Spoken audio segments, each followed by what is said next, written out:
say a little bit about the background to why this commission has come into being. So I'm a historian and philosopher. I've trained both subjects, and I've written a book, a 2-volume book, 1,000 pages on 9/11, looking at it from a historical perspective, but also a philosophical and ethical perspective. And my job at the University of London, I worked for 10 years to create an Institute of Peace Studies, which is now an autonomous freestanding institute of peace studies and global philosophy, based here in France, but we have links to academics all over the world, historians, philosophers. I specialized in interfaith peace building, and I set up the only multi-faith mediation service in the world that deals with conflict between religions. And I've become a specialist in comparative religion as a philosopher and historian. I've just finished a commentary on the Quran, for instance, and I have a lot of in-depth knowledge of all the different religions on the planet. And I've written a periodic table of the world's religions, actually, the first time anyone's done that. So anyway, to me, 9/11 represents unfinished business for the world's academic community. Hello, Robert, greetings to you. And Professor Scott. Yeah. Peter Dale Scott. Assembling. First time I've ever seen you, Robert. Sir, you are a master. I stand in your honor. Well, thank you. It's 5 o'clock in the morning here, so I may not do a very good job today. Looking good. Okay, well, you're the first speaker, so I'll just finish my opening remarks. I've just got a few minutes to make some opening remarks, and then I'm going to hand over to Peter Scott. So I used to organize meetings in the House of Lords for 10 years. I ran meetings with Lords, MPs on ethics and peace. I set up the Commonwealth Interfaith Council, so religious leaders from all over the Commonwealth. I happen to be Canadian, like Peter. I'm a dual citizen, Canadian-British. And I've met the Duke of Edinburgh, I met the Queen, I've been to Commonwealth Interfaith ceremonies in Westminster Abbey. You know, I'm what you would call, a loyal Anglican son of Britain. And I was shocked when 9/11 happened. I was training as a religious studies teacher. I was finishing my PhD. And of course, for the first couple of years, I bought the official story. My initial reaction was suspend judgment, because I'm a philosopher, and I read my Husserl. We do epoche, right? We suspend judgment. But then I thought, well, God, they're all saying it's Al-Qaeda, must be, But after a couple of years, and that winter, that December, I organized a conference on 9/11 and its educational implications in the St. Daniel's Library in North Wales, which is where Gladstone bequeathed his library. And I'm a great admirer of Gladstone as a great liberal, intellectual Christian, who believed in an ethical foreign policy. The myth I was brought up in Britain is that Britain is we try and play it with a straight bat. I was a lover of cricket as a kid. So we had a conference at St. Daniel's Library with Jane Goodall came. We had speakers from all over the world talking about peace and ethics and the terrors and horrors of 9/11. But none of us really stood up and said, well, hang on, maybe this wasn't Al-Qaeda. Maybe this was an inside job. That thought had not arisen, right? And for the first couple of years, it didn't. Then I met somebody who came from America who was the first person I met who actually said, Thomas, the whole thing was a fake.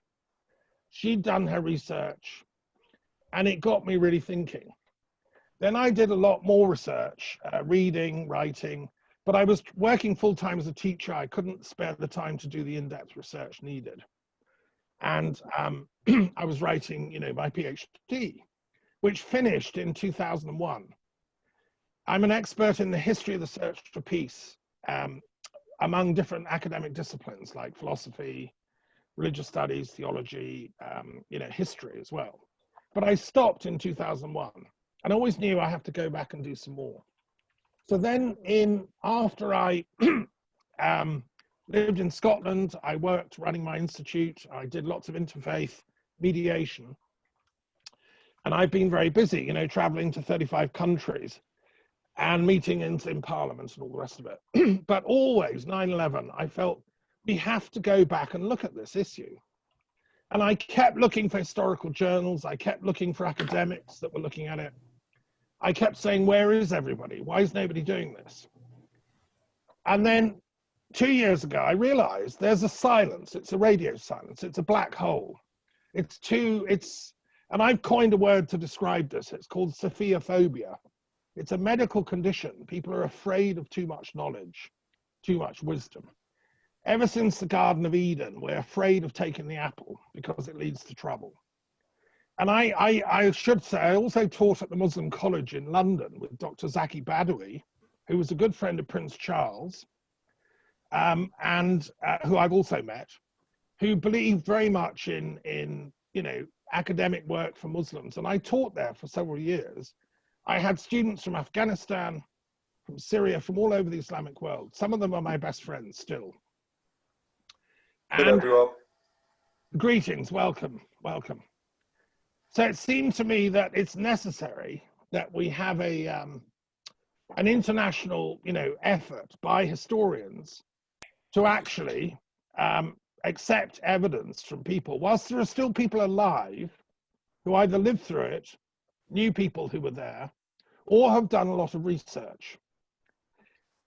And so in doing the research for my own book, which was, as I say, the first attempt to put all the historical evidence on the table, I came up with 18 hypotheses as to possible causes.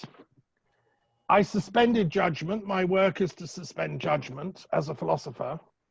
And I'm not going to run through, all those 18 hypotheses. No doubt they'll come up later in the day in discussion and things. And then I talked about why it's a moral responsibility of philosophers and intellectuals and historians to actually find out the truth. In 2008, I set up the Truth and Reconciliation Commission for the Middle East as an academic peace expert. I've been to Israel, Palestine, hearing it from both sides. I have many friends who are Israelis, many who are Palestinians. They used to come to the House of Lords seminars. And it seems to me that we need to encourage dialogue at all levels in Islamic, Jewish, Christian, secular circles. If we don't find the truth, then civilization perishes. That's, to sum up 30 years of research into peace, I would say it all hangs on truth. So one thing I do insist on for this commission to work is that people who attend and who speak will speak the truth. You don't have to, if you don't want to say something, don't say it, but don't lie. So the truth thing is a non-lying oath, which I require of all witnesses. We're not a legal body, although we will have some legal experts joining us, but we're a historical research body. And some of what we say may have legal implications for other people to pick up. There are a number of court cases going on. There are people still trying to find justice. There's a problem with the legal system in most parts of the world. Julian Assange is on trial in London. There's problems with the British legal system. And obviously in America, it's become a sort of thing, if you have lots of money, you can get the verdict you want.